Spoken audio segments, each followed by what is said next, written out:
Saúde a todos com a paz do Senhor Jesus Cristo, amém? Louvado seja o teu nome, ó Deus. Que Deus te abençoe no dia de hoje. Venho trazer a mensagem que está no meu coração para falar com vocês. Espero que vocês possam meditar, e escutem a voz de Deus nesse exato momento. A palavra está em Isaías 53, no seu verso 3, que fala: Foi desprezado e rejeitado pelos homens, um homem de tristeza e familiarizado com sofrimento. Como alguém de quem os homens escondem o rosto, foi desprezado, e nós não o tínhamos em estimas. Amém. Glória a Deus. Antes do Calvário, houve o Getsemane. E lá foi um local onde a tristeza que Jesus experimentou no jardim, na última noite, antes da sua crucificação, pareceu ser o ponto culminante de toda a tristeza que ele já tinha conhecido. O jardim Getsemane, próximo à crucificação, foi o momento mais difícil de sua vida. Ele foi, o Senhor Jesus Cristo, submetido a um estresse de dimensão astronômicas. Devemos nos lembrar disso em nossos momentos de solidão, quando nos sentimos como se tivesse sido abandonado por amigos, familiares ou pessoas queridas, até mesmo traído, até mesmo pela nossa própria família. Quando você se sente como se ninguém se preocupasse com você, tente imaginar o que aconteceu com Jesus. Ele experimentou tudo isso, não só a traição de seu discípulo, não só as pessoas se voltando em massa contra ele, mas também o próprio Pai virando o rosto para ele durante aquele espaço de tempo em que ele assumiu sobre si todos os pecados do mundo, passado, presente e futuro. Jesus estava lá. Ele sabe como é. Em Hebreus 4,15 fala: nos lembra que não temos um sumo sacerdote que não possa compadecer-se da nossa fraqueza, mas sim alguém como nós. Passou por todo tipo de tentação, porém sem pecado. Glória a Deus. Não pense que você está falando com um Deus que não se importa, ou esteja desconectado, ou longe de você. Pelo contrário, Jesus passou por isso, ele sentiu isso, ele sabe de tudo, e por isso que o versículo 16 fala: assim sendo, aproximar-nos do trono da graça com toda a confiança, a fim de recebermos misericórdia e encontrarmos graça que nos ajude no momento de necessidade. Glória a Deus. Teremos o jardim de Getsemane em nossas vidas, por assim dizer, momentos em que a vida não faz nenhum sentido. É aí que precisamos nos lembrar que Jesus também passou por isso. Quando Jesus entrou no jardim, ele disse aos discípulos: sente-se aqui enquanto vou ali orar. Está em Mateus capítulo 26. Então, ele escolheu Pedro, Tiago e João para irem com ele. Note que Jesus não disse: expliquem isso para mim, porque ele não precisava de nenhuma explicação. Ele era Deus, no final das contas. Tampouco dissem: preguem para mim, porque ele certamente não precisava de um sermão. Ele só queria que seus amigos ficassem com ele naquele momento. Jesus estava se sentindo solitário. Enquanto Deus, mais ainda homem, ele estava experimentando uma solidão cósmica, épica, e estava pedindo um pouco de companhia.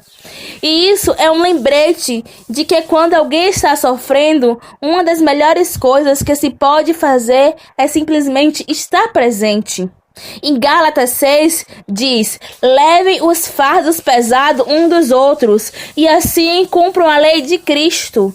Isso me faz lembrar de Jó, um homem íntegro diante dos olhos de Deus, que quando o mundo de Jó se desmoronou, ele perdeu tudo o que ele era precioso. Em questão de horas, a sua esposa só piorou as coisas dizendo: você ainda mantém a sua integridade? Depois, ela falou: amaldiçoa esse Deus e morre. Também lá em Jó 2 fala: depois se assentando no chão com ele durante 7 dias e 7 noites, ninguém lhe disse uma palavra, pois viam como era grande o seu sofrimento. Nem a sua esposa foi capaz durante esses 7 dias e 7 noites de chegar e confortar Jó naquele momento. Jó estava sozinho. Jó se sentia sozinho. Imagine isso. Mas Jó tinha 3 amigos que apareceram, e quando viram Jó coberto de furuncos e desanimado, eles somente sentaram e choraram com ele. E essa foi a melhor coisa que poderia ter feito com ele. Isso é normalmente o que pessoas como eu e você precisamos fazer quando alguém sofre, quando alguém chora. Devemos chorar com elas. Nem sempre temos a resposta para tudo. Na verdade, raramente sabemos quando alguém está machucado ou sofrendo. Podemos causar mais dor quando tentamos dar essa resposta. Lá em 2 Timóteo fala: suporte comigo o sofrimento como bom soldado de Cristo Jesus. Sem dúvida nenhuma, a melhor vida que eu tenho para te dizer hoje, para se viver, é a vida cristã, é a vida de Cristo. Porque Deus pega uma vida que estava vazia, sem rumo, sem direção, é uma vida na qual não tinha mais solução, e era guiada por julgamentos horríveis.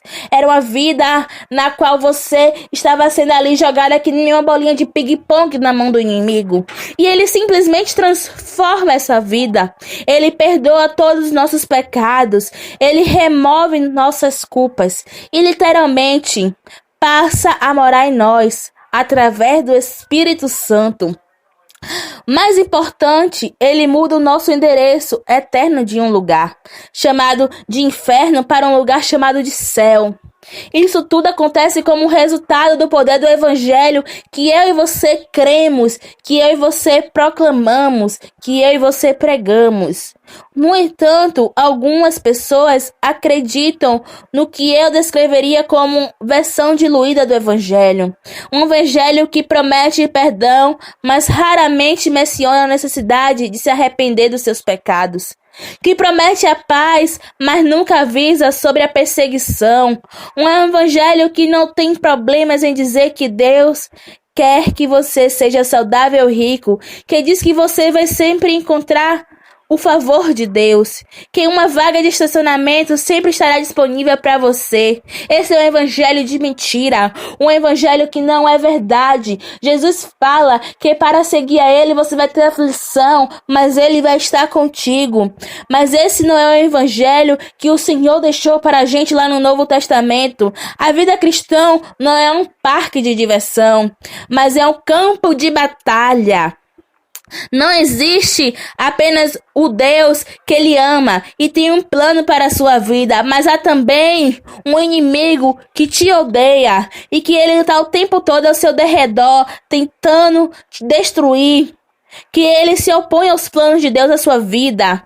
Não estou te dizendo com isso que uma vez que você se torne um cristão, você vai ficar doente, pobre, péssimo, que só vai acontecer coisas ruins. Não, mas também não vai acontecer só coisas boas.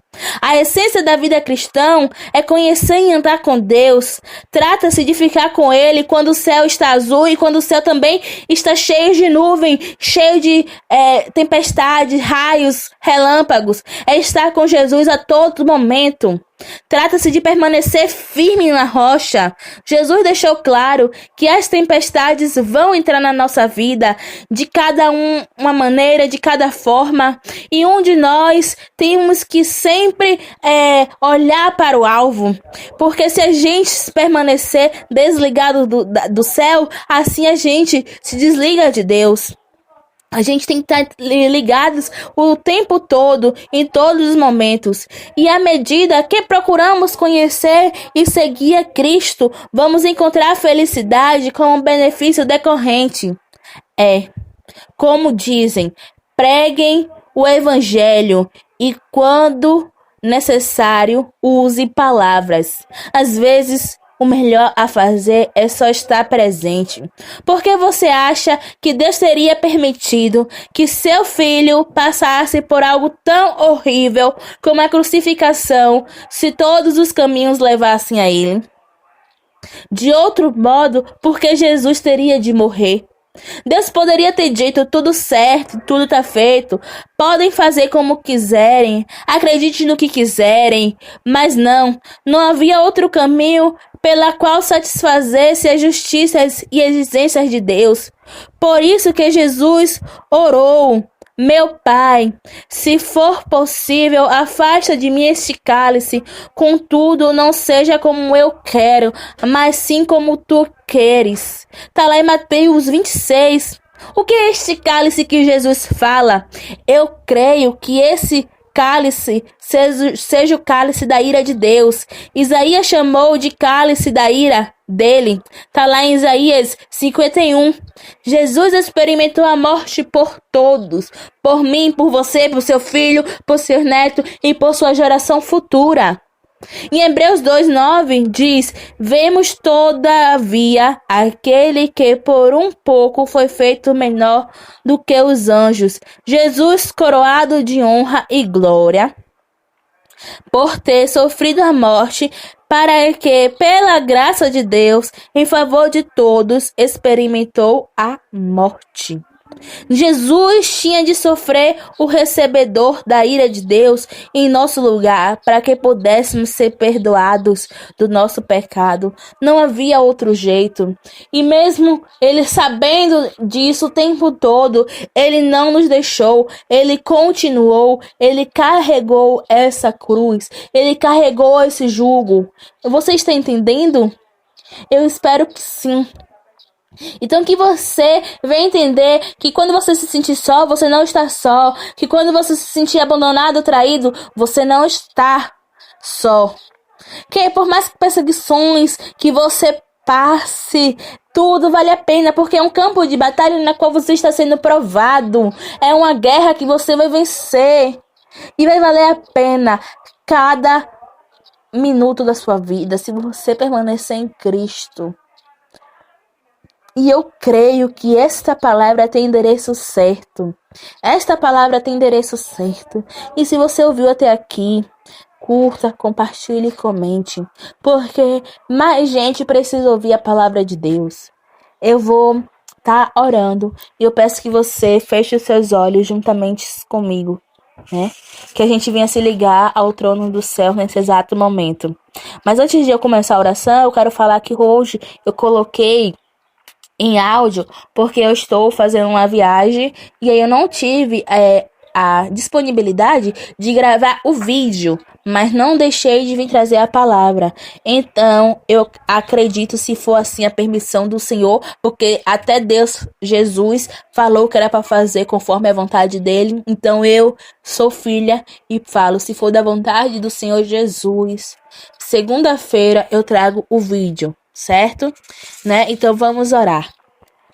Feche seus olhos e se ligue com Deus. Soberano Deus, Pai Celestial, louvado e engrandecido seja o teu nome. Louvado seja a tua presença, Pai. Ó Senhor Jesus, grande, altíssimo, majestoso. Tu és digno, Senhor Jesus, de toda adoração. O Senhor ali se sentiu, Pai, precisando de companhia naquele dia. E eu sei que naquele momento o Senhor já se fazia companhia conosco no dia de hoje. O Senhor já sabia do preço que teria que ser pago. E o Senhor não recuou. O Senhor deu a sua vida pela nossa vida. Obrigado, Senhor Jesus. Pai, Espírito Santo de Deus, vai agora de encontro, Senhor Jesus, a estas pessoas que me escutam. E eu te peço, Senhor Jesus, aquieta este coração angustiado, aquieta, Jesus, esta mente nervosa, Pai. Espírito Santo de Deus, sonda os teus corações, sonda o coração dos teus filhos, Pai. Ó Pai, vem, Senhor Jesus, se fazer presente no dia de hoje, no dia de amanhã. Faz, Senhor Jesus, o teu querer agir sobre a vida deles. Vem libertar eles desse cárcere privado, Senhor Jesus. Ó, louvado seja o teu nome. Derrama, Senhor Jesus, o teu sangue. Dá vida nova a eles, Pai. Que eles venham entender que mesmo o mundo dizendo para te abandonar, mesmo tudo falando que é para te deixar, te esquecer, que eles venham olhar para ti nos momentos de alegria, no momento de tristeza, que eles não venham, Senhor Jesus, te esquecer.